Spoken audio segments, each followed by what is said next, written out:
This is just a short video this morning. I was thinking about Robotaxi. I've been thinking a lot about a conversation I had with Larry a couple of weeks ago, and which we sent out a short clip on this morning.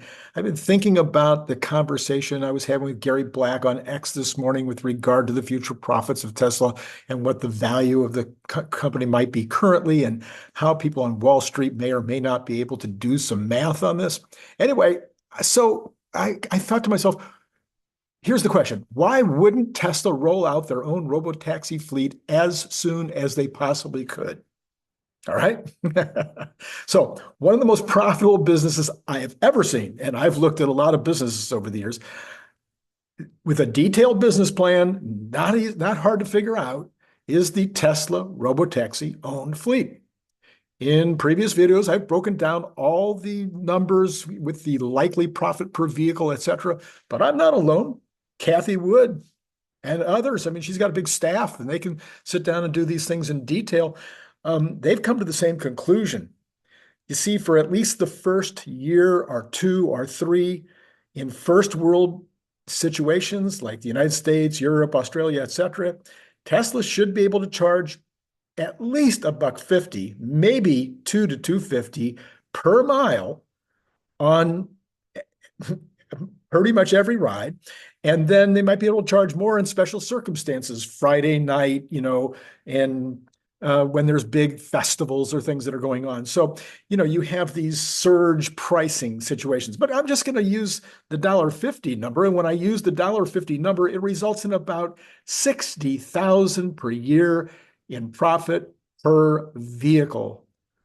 And this vehicle is only going to cost Tesla about $30,000 max on average. And that is part of that $60,000 profit because you amortize that $30,000 over, say, 5 years, or about, what did that work out to? I think about 500,000 miles. And, you've got your number is still at the 60,000 per year level. Now, the assumption is that they'll first deploy vehicles from the used vehicles that they're getting in from expired leases and also from trade-ins.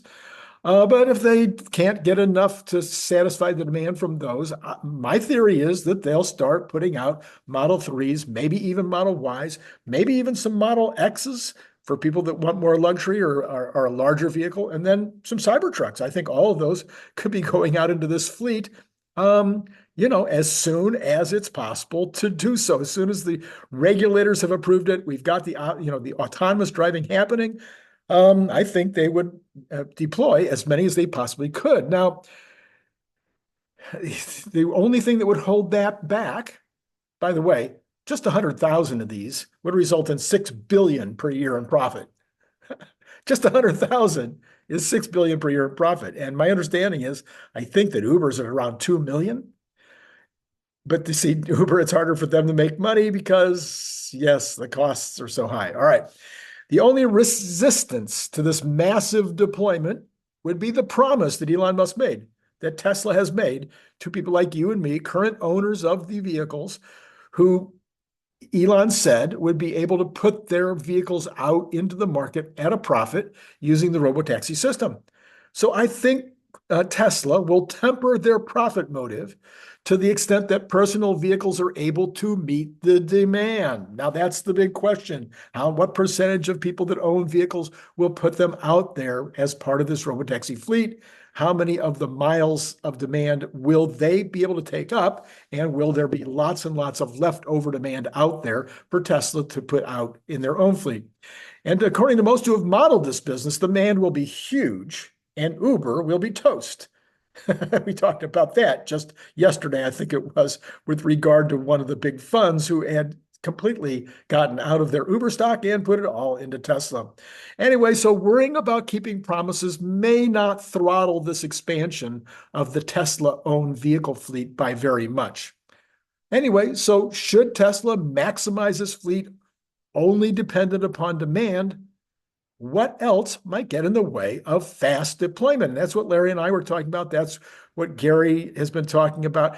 So Some have argued that the infrastructure would be the issue, that the app isn't, they won't know enough about how the app works. They won't have enough trial cases, that they'll have charging issues with the vehicles that don't have a driver, that there'll be accidents, there'll be vandalism, there will be thefts, there will be illnesses of the people in the cars, all kinds of things that Tesla won't know how to deal with. They need to deploy slowly so that they can figure out all of these issues and then deal with them. Well, here's my theory.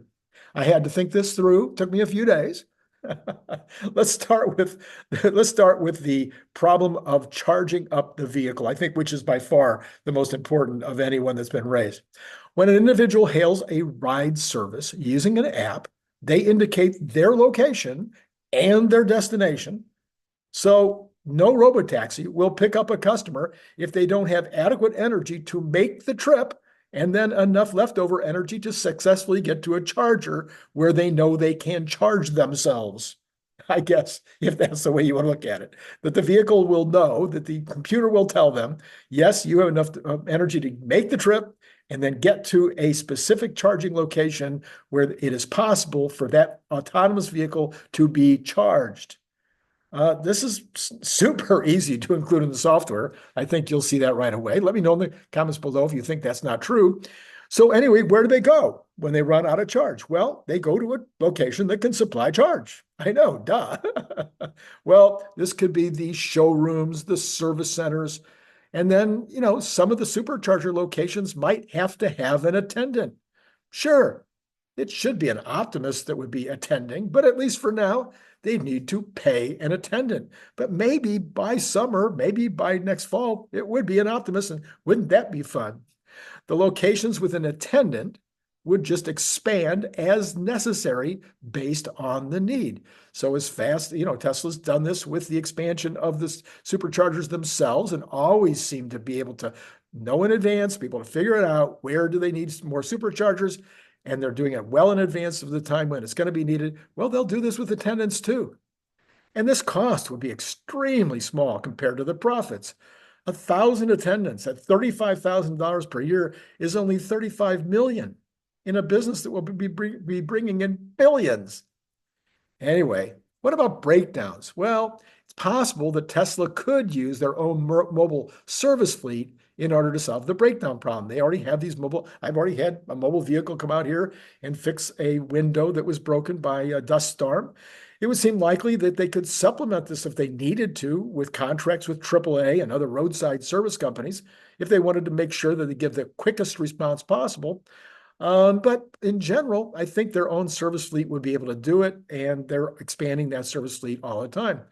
Meanwhile, the passenger who's involved in the situation could be a repair, it could be a flat tire, it could be all kinds of different things, but you don't want that person to be sitting around forever. So another robotaxi would come along and help them finish the trip.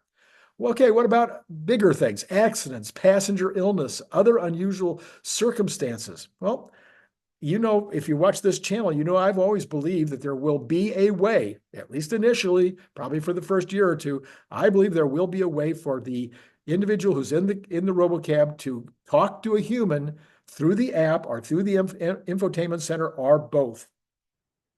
This may not be needed. Long term, the AI in the app may get better and better to the point where it can solve 99.9% of all the issues without a real human being involved. But I think as long as there's a need, Tesla will provide the need. Well, most or all of these issues, probably all of them, are already clearly on Tesla's radar because if they're on my radar, they're on Tesla's radar, is my thinking. But in addition to that, they have a test fleet working in the San Francisco area, and they're clearly able to glean some info from other autonomous fleets and from Uber and Lyft.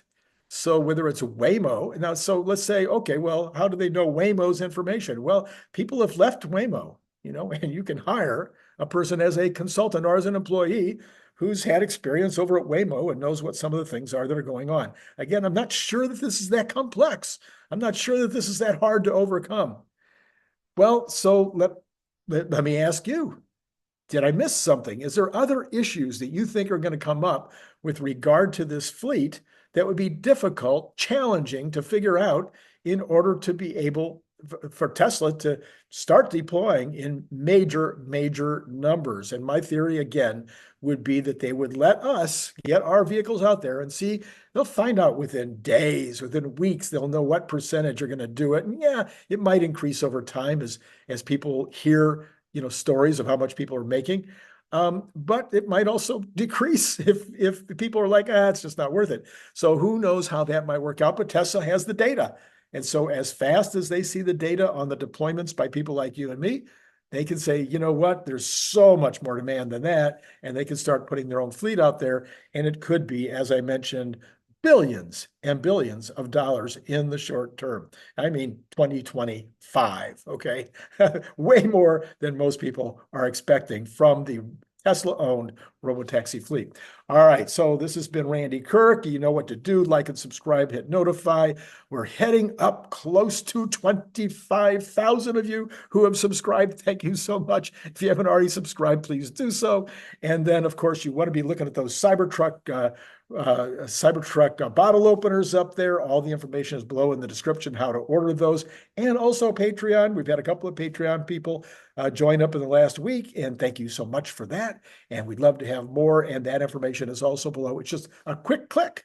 Just takes you right over there, and you can help support the channel. Yesterday, we had two-part series. Both of them were aiming at deciding what's the stock price going to be at the end of 2025. They looked at 2025 potential total sales, potential earnings, then 2026 sales and potential earnings. And these were taken at completely different ways of looking at things. And the interesting thing is that those two models and my model are all coming out around the same. Everybody's coming out around $600 a year at the end of next year. Just 12 months from now, we should be pretty close to $600 a year, or maybe more, maybe less. Kind of depends on what happens with this article that I just did for you. With how many fleet vehicles are out there in say September and October, and then Wall Street starts modeling. Yeah, then who knows? Might be 1,000, might be more. We'll see what happens. Okay, that's all I got for you right now. It has been great talking to you.